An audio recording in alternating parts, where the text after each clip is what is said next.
Well, they did it. They actually gave us an episode on Applejack's parents.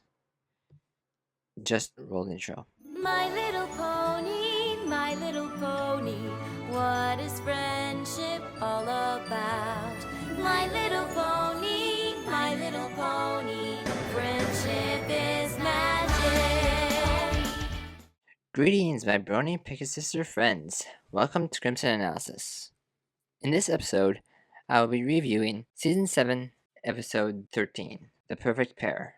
If you recall, back when I reviewed A Real Problem, there was an Easter egg about Applejack's parents, and I said they'd have to give us an episode after showing us that. So I'm not surprised we got that episode. What I am surprised about, however, is how soon we got it. I was thinking later on in the season, at least after the hiatus. Now, I know this is pretty long after the episode aired, but with an episode like this, I thought I'm gonna have to think about this long and hard because I have to do this episode justice. So before we begin, I need to say I didn't cry during this episode, although I came pretty darn close a couple times. If that song had been just a little bit longer, you know what? I'm getting ahead of myself. Let's just start. So Apple Bloom is at the market, and she meets an old pony. Now, I recognize this guy's voice immediately. Why'd you move back? I needed a change of pace. But I didn't put together who it was until I saw the credits. It's William freaking Shatner. I knew I recognized the voice, but I hadn't heard him speak in any movie for a long time, which is probably why I didn't make the connection. Now, the voice acting in this episode was amazing. I mean, it's always amazing, but this one especially. I mean, we have William Shatner that knocked it out of the park, and we have Felicia Day as Pear Butter. Felicia Day. I know I've heard that name somewhere before, but I can't think of where. Hold on a second. Hey Jonathan, it's me. Can you IMDb a name for me? Felicia Day. Already done, man. Sending you the info now. Okay, let's see here. No, not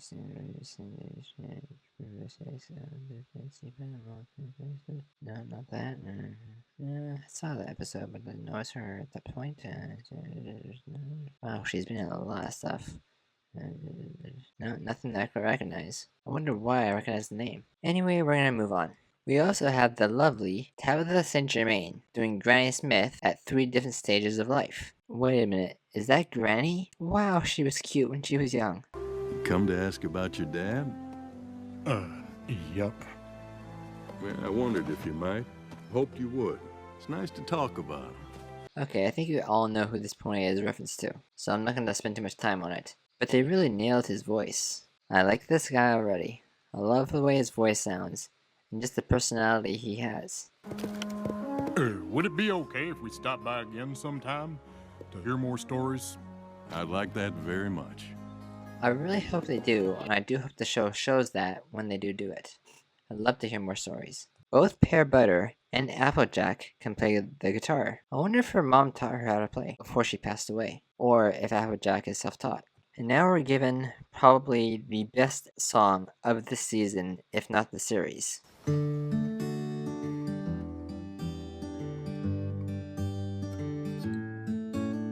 We're far apart in every way, but you're the best part of my day. And sure as I breathe the air, I know we are the perfect pair on a prickly path that goes on for miles. But it's worth it just to see you smile. You're the only one who makes it all worthwhile. That's so adorable. He went back and finished her work for her. You know, I said I didn't cry, but if this song had gone on for much longer, I probably would have. This is by far the sweetest song this show has ever done. If any of you have a download link, let me know. Aw, she's really cute. And their banter back and forth is so adorable. A guitar? For me? But I don't know how to play. Quiet, you. Hey, no fair. I was gonna tell you the same thing. You're just mad I beat you to it. And then you'd say, oh, right, Mac, I love it. And then I'd say, I love you. Too bad it didn't work out, though. Yep. Too bad. This is also confirmation that their parents passed away. The way Burnt Oak and Mrs. Cake refer to them is always in past tense, and you can tell by the way they talk about them that they're sad as they speak. Not to mention, if their parents are still alive, there's no reason for them not to be here. If they think all their kids died and they went somewhere to start anew, I get that. But Applejack has saved the world so many times. If her parents are around, they must have heard about her at some point. That pink mane, I guess this was before she started dyeing her mane gray. So they get married in a low-key wedding. Just them, the minister, being Mayor, and 2 witnesses. But the apples are my family now too. Look at Granny Smith's reaction here. Are you choosing to be an apple over being a pear? Are you making me choose? Oh, ouch. No matter what he says at this point, this hurts. And then Granny comes over and actually comforts her, in a way welcoming her to the family. I wish we had a bit more background on Granny here. She's sitting there, watching this whole thing happen, pretty much silent. I wonder what was going through her mind. Granny seems much more willing to accept her into the family than her own father does. I wonder if Granny saw where this was going, and realized how unreasonable she was being. So, she puts aside the differences and actually tries to comfort Pear better, in a way welcoming her to the family. And so, they rectify with each other. And now comes the tree. This is another point where I also almost cried. That's what grew from the 2 seeds they planted at their wedding. Final thoughts? I love this episode. This is an episode we have been waiting for a long time to get. You can really see how the bloodline goes on. Big Mac has his father's physique and his mother's mane and hair color, whereas Applebloom has her father's exact colors, and Applejack and Applebloom also inherited their mother's southern accent, although a more exaggerated version of it. It took me a couple watches to realize, but Pear Butter does have a slight southern drawl. This gives us a little bit of insight that their mother was probably still alive while they were learning to speak. Granny and Big Mac don't have accents, and neither did their father. So for Applejack and Applebloom to have accents, they had to have heard their mother speak, and learned how to speak from her. Applejack also ties her hair the same way her mother did. And it looks like the similarities go well beyond physical characteristics. Their father was honest.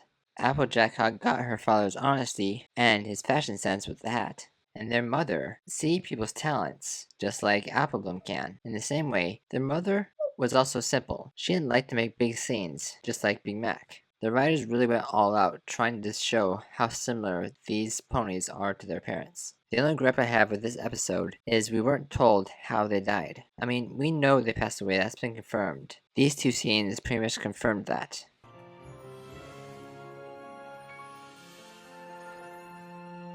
Oh, Sugar Cube, if Mom and Dad were here, they'd be so proud of you. That pretty much confirms that they passed away, and this episode doesn't show that. But after thinking about that for a little while, I understood why they did it. This episode is a celebration of their parents' lives, how they met and how they got married, and celebrates who they were as ponies. It ends the episode on a very high and happy note. If they would have showed their death or explained how they died, the episode would have taken a very sad turn toward the end. And I think the writers wanted to end it on a happy note. So I understand why they left out that detail, and I agree with that decision. Even though I agree with this decision, I still want to know what happened to them. Though I had a few issues with small things, and they're pretty much just nitpicks, I'm gonna rate this episode 10 out of 10. Yes, my first perfect 10 out of 10 of this season. I struggled with a long time for this rating, because as far as personal preference goes, I do like A Royal Problem more. But because of what we were given and just what we have, this is 10 out of 10. I have to give it 10 out of 10. Even though I didn't cry during the episode. After viewing it, I did watch 2 songs uploaded by Magpie-pony called Applejack the Mystery 2 and I Dream of You. And these songs actually did make me cry. I don't know what it is about this show. This doesn't happen to me very often. I don't cry at movies or TV shows. In fact, I think the last time I cried was, spoiler alert, when Littlefoot's mother died in the first Land Before Time movie. That's the last time I can remember crying at a movie, yet these songs just hit me right in the feels. I'll link them both down in the description. Well, that concludes this episode of Crimson Analysis. I don't know if I'll get another video out before the end of the hiatus, but I'm Crimson Shield. Thanks for watching. On a prickly path that goes on for miles. but it's worth it just to see